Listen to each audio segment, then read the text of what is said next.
టమాటా రసమే ఒక అద్భుతమైన టేస్ట్ అనుకుంటే, అందులో కాంబినేషన్ పిండి మిరపకాయ.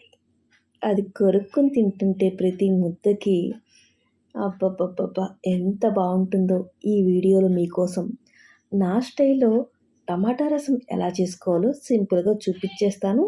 ఇంకా పిండి మిరపకాయ కూడా ఆ టమాటా రసంలోకి కాంబినేషన్‌గా ఎలా తయారు చేసుకోవాలో చూసేద్దాం. ముందుగా స్టవ్ ఆన్ చేసుకొని గిన్నె పెట్టుకొని కొంచెం ఆయిల్ వేసుకొని అందులో తాలింపు కోసం ఆవాలు, సాయి మినపప్పు, ఇంకా జీలకర్ర వేసుకొని దోరగా వేగిన తర్వాత అందులోకి పచ్చిమిరపకాయలు చీల్చుకొని వేసుకుందాం. అవి వేగిన తర్వాత వెల్లుల్లి రెబ్బలను కూడా కచ్చాపచ్చాగా దంచి దోరగా వేయించుకుందాం. ఇలా కచ్చాపచ్చాగా దంచడం వల్ల టమాటా రసానికి ఆ ఫ్లేవర్ అంతా పట్టి ఇంకా టేస్ట్ కూడా అద్భుతంగా ఉంటుంది.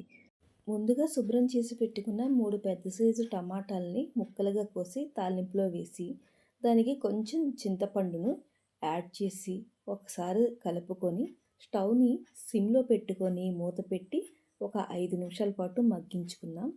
టమాటా రసానికి బాగా మగ్గిన టమాటాలు తీసుకుంటే మిక్సీలో వేసి లేకపోతే నీళ్ళల్లో కలిపి నలిపి చేసే పని లేకుండా ఇలా సిమ్లో 5 నిమిషాలు పెడితే చక్కగా మగ్గిపోతుందండి.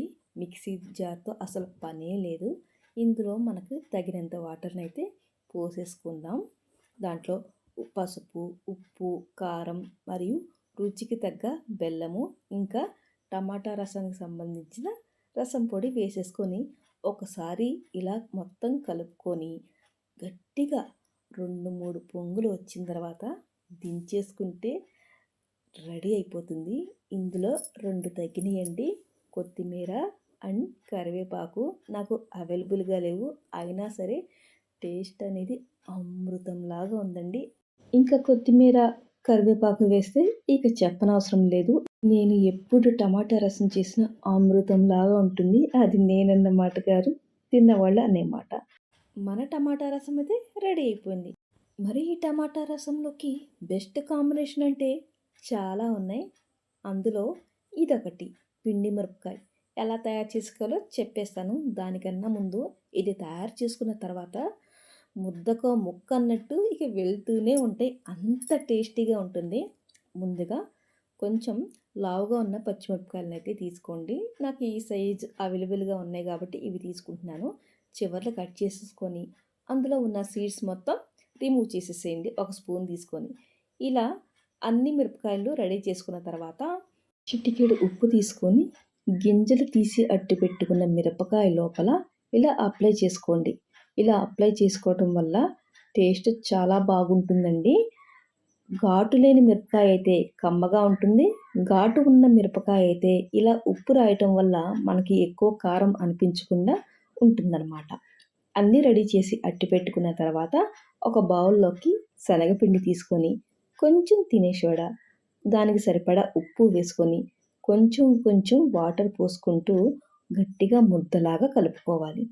తినే సోడా వేయటం వల్ల గట్టిగా రాకుండా గుల్లగా వస్తుందన్నమాట. అందుకే తినే సోడాని యాడ్ చేసుకుంటాము. ఈ పిండి ఇలా గట్టిగా ఉండాలన్నమాట. ఇప్పుడు ఈ పిండిని ఉప్పు రాసుకొని రెడీ చేసి పెట్టుకున్న ప్రతి మిర్చిలోనూ ఇలా స్టఫ్ చేసి పెట్టుకోవాలన్నమాట.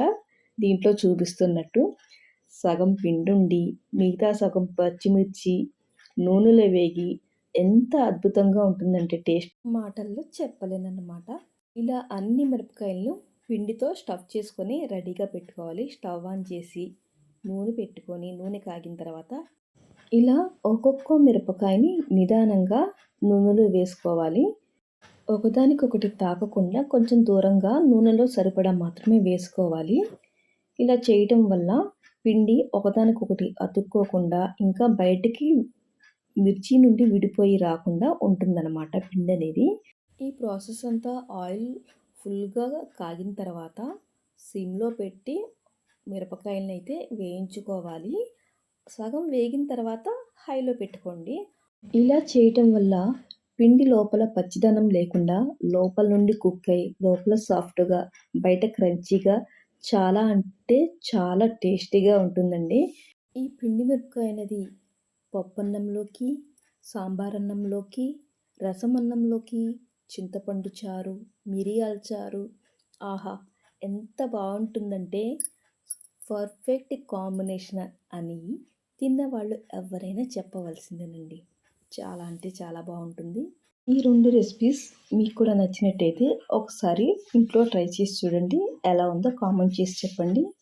ఈ వీడియో కనుక మీకు నచ్చినట్టయితే లైక్ చేయండి, షేర్ చేయండి అండ్ సబ్స్క్రైబ్ చేసుకోవడం మర్చిపోకండి. మరొక మంచి రెసిపీతో మీ ముందుకొచ్చేస్తుంది మీ మధు.